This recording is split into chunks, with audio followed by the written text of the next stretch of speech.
Welcome to another FORGEHUB video. Today we'll be going over some of the often overlooked but critically important steps which are required to finish a map. This guide will cover what's needed to wrap up a Forge project and prepare it to be eligible for a map feature or matchmaking integration. We'll be covering cinematics, weapons, spawns, named locations, player containment, and performance in this video. First, let's talk about cinematics. Every map needs an intro, an outro, and a static cam. The 13-second intro will play at the beginning of a match, the static cam will be viewed for 5 seconds at the start of each subsequent round, and will be defaulted to if a player has no teammates to observe after dying. The outro will be viewed for 5 seconds after a match. Intro sequences should open with a wide shot of the map, then go through 2 or 3 mode-specific shots and end on a team animation. In Slayer, the intro should pan over the weapon pads and power-ups. In other modes, these shots should focus on the objectives. Intros should also include a neutral animation, which will be used in theater and spectator mode. An outro should include a single neutral animation which will display whichever team wins the match.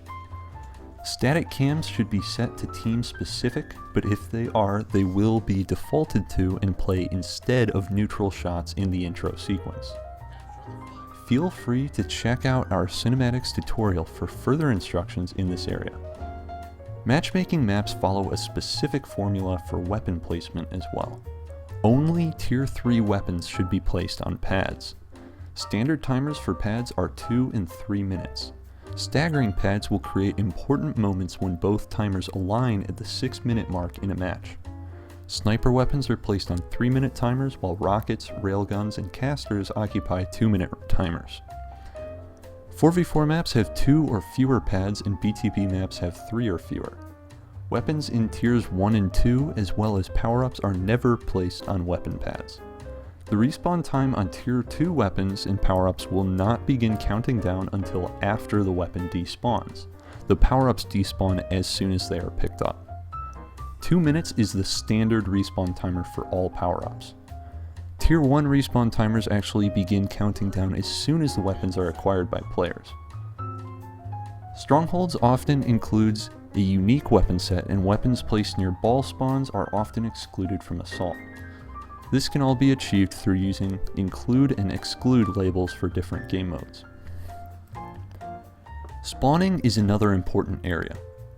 Placing individual respawn points is often a matter of trial and error, though there are a few guidelines to adhere to. Spawns should be oriented such that players can move forward immediately without running into obstacles or falling. Players must also be able to immediately assess where they are on a map. Generally, spawn points should face towards a map's center and should be placed in relatively safe locations. There are differing approaches to determining just how many respawn points should be placed on a map. Again, much of this is a matter of trial and error. In CTF and Assault, all maps must have static spawning, where each team can respawn exclusively on their own side. Whether this static spawning extends to other modes will depend on a map's layout and the author's personal preference. Static respawns can be set either by setting individual respawn points to be owned by a given team, or by using spawn volumes to prevent a specific team from using any of the points placed within. Game mode include and exclude labels can again be used to tailor spawns for different modes. The spawn order can be increased on specific points to reduce the likelihood of players spawning there. However, the scale is not very granular, and the jump from one number to the next is surprisingly large. It is therefore recommended that only 0 and 1 are used, as players will virtually never respawn on points with a higher value. Named locations are another important addition to any map. These work in tandem with the Spartan chatter system to provide additional information to players, though not every location name has associated VO. The entirety of a map's playable space should be enclosed in named locations, with a unique name assigned to each area. The system handles overlapping volumes rather well, but some fine-tuning may be needed to ensure that the proper name is defaulted to in areas with overlap. Using multiple volumes with the same name to define the boundaries of an oddly shaped area is also fair game. Stronghold territories derive their names from the location volumes that are placed within, and ensuring that these objectives are named is very important. A stronghold's object must be fully encapsulated within a location volume to take on its name.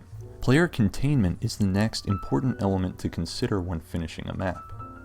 Containing a map refers to creating boundaries which prevent players from escaping or reaching areas not intended to be playable.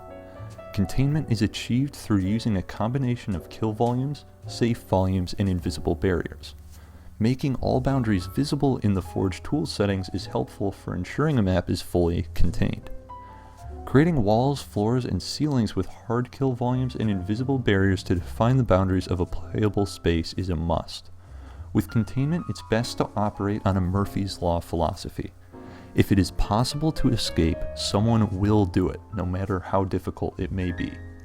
Invisible barriers deflect grenades and other projectiles, so they can cause some unintended side effects when used as walls or ceilings. In Halo 5, safe volumes nullify the effects of all kill volumes within, so their use is limited as well. On maps with death pits, the kill floor should not be too low beneath a map. Players should not have to fall for long before dying, as the suicide respawn penalty will take care of that itself. Performance is another major consideration when polishing a map. Thanks to Halo 5's engine optimizations, including dynamic resolution scaling and an LOD system, keeping maps performant is much easier than it was in the past. Still, if too many objects are visible at a time or there are too many effects being rendered, performance will drop. Excessive use of glass and lights in particular has the potential to negatively impact performance. These have been a few of the most important considerations for finishing a map. All of these elements are necessary to turn a good design into a great player experience. Hopefully you found this guide helpful. For a written transcription, head on over to FORGEHUB.com. Thanks for watching.